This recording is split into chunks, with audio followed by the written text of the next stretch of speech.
Huzurlu Mutfağa hoş geldiniz. Bugün size 5-6 yıl önce televizyonda Nursel'in programında yaptığım bir kurabiye tarifi vereceğim. Sanırım çoğunuz da beni hatırlayacaktır. Binlerce kişi tarafından denenen bir kurabiye oldu bu. Şimdi yapılışına geçelim isterseniz. Öncelikle bir kahvemizi eritelim. Kurabiyede kahvemiz de var. 2 yemek kaşığı granül kahveye yani Nescafe'ye 2 yemek kaşığı sıcak su ilave ediyorum. Onu şöyle karıştıracağım ve kenara koyacağım. Birazdan kullanacağız. Şimdi tereyağımız var 125 gram. İsterseniz margarin de kullanabilirsiniz. Bunu önden çıkarın, iyice yumuşasın. 1 çay bardağı da 125 mililitre sıvı yağımız var. Şimdi ikisini şöyle bir karıştıralım.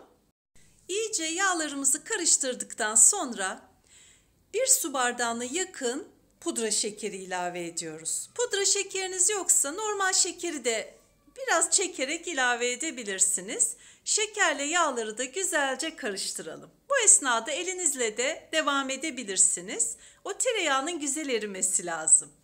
Demin erittiğimiz kahveyi de ilave ediyoruz. Ve şimdi kakao koyacağım. 2 yemek kaşığı kakao. Açıklamalara hem miktar hem gram olarak yazacağım arkadaşlar. 1 tane de yumurta ilave ediyorum. Şimdi bütün bu malzemeyi karıştırdım. Kurabiyede pudra şekeri olursa dokusu daha iyi oluyor ama normal şekerde koyarsanız tadında çok fazla bir değişiklik olmayacaktır. Ben size en güzel şekliyle sunuyorum. İyice karıştırdık tekrar. Ve şimdi 1 çay bardağı dolusu nişastamız var. Küçük çay bardağı bu 100 mililitrelik. Çok fazla koyarsak kurabiyenin rengini açıyor. Ama kıyır kıyır olması için de koyalım. Şimdi burası önemli. Sadece 1 çay kaşığı kabartma tozu. Çünkü kabartma tozunu çok koyarsanız istediğimiz şekli elde edemeyiz ve yayılır. 1 paket de vanilya ilave ediyorum. Şimdi unumuzu koymaya başlayacağız. Öncelikle 1 su bardağı un koyup şöyle bir karıştıracağım.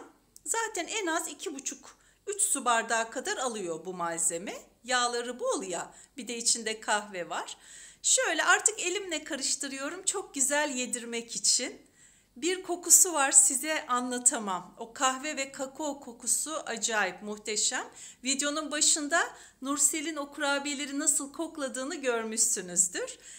İlk 1. karede televizyona verilen kare. Özellikle çok net değiller ama onları da koydum o resimleri. Benim için de hatıra olsun videomda. Toplamda bu kurabiyede 3,5 su bardağı un kullandım.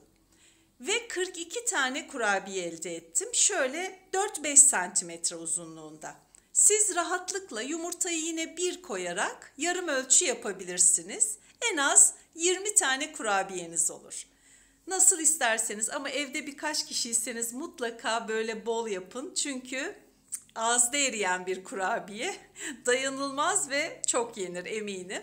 Zaten üstünü kapatarak buzdolabında da 10 güne kadar saklayabilirsiniz. Şimdi ufak parçalar alarak burada şekline dikkat edelim.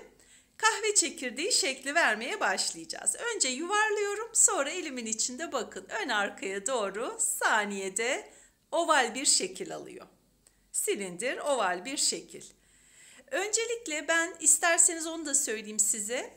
Benzer yuvarlaklarda ayırın hamuru, ondan sonra şekil verin. O zaman hepsi aynı büyüklükte oluyor.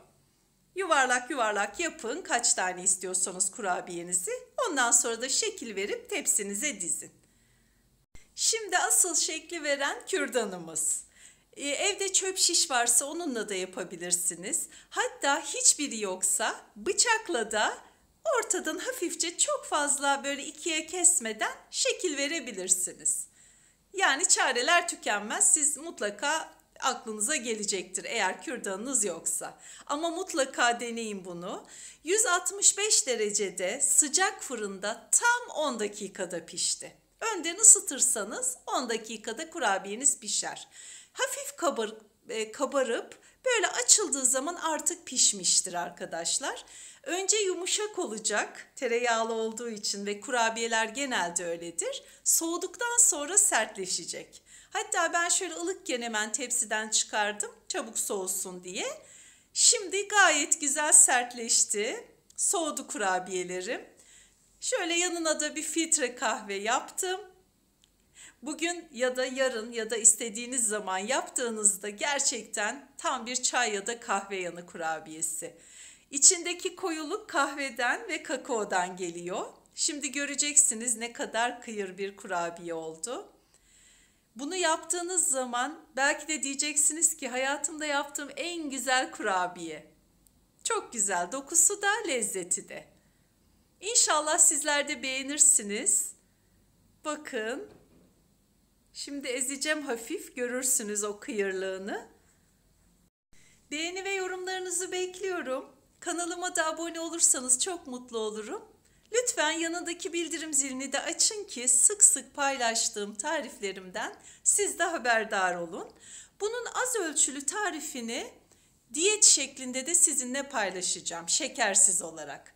Şimdilik hoşça kalın, tekrar görüşmek üzere.